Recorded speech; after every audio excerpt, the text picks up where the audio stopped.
tip or not to tip? That's the question a lot of consumers are facing every day. And as more and more businesses install tipping options for services, the lines are becoming more and more blurred. Ward Jollis is digging deeper into both sides of the tipping scale.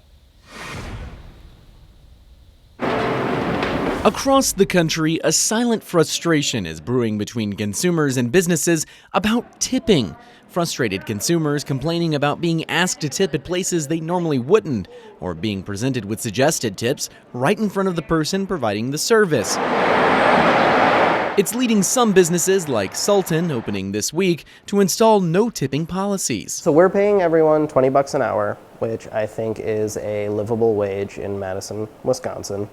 And for full-time staff, we also give them a 5% profit share. But that's by no means the norm. Just down the road at Cafe Domestique, manager Kira Fisher argues with inflation so high and wage pressure increasing, tipping is vital. Tipping just is something that keeps people who are already not getting paid that much to get paid a little bit more. But why the tipflation recently? Studies show digital payment methods with automatic tip prompts have had something to do with it and are harder to ignore than your standard tip jar.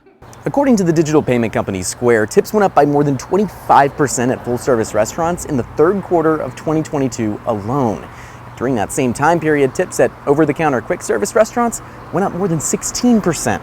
Businesses are trying to say that they're actually making it more convenient, but it's coming across as being overly aggressive. Stephen Deller is a professor of applied economics at UW-Madison. In the current labor shortage situation, particularly in the service industry that relies on tips, these companies are having a very hard time attracting and retaining workers. So they're doing everything that they can to try to up the base income. Ahmed says that's precisely why he's trying out the new model, and he's hoping others do too. You know, if the business fails, well, then it fails and we're back to the drawing board, right? But I think first and foremost, my hope is that it works and it becomes a model for other restaurants. In Madison, Ward Jollis, 27 News.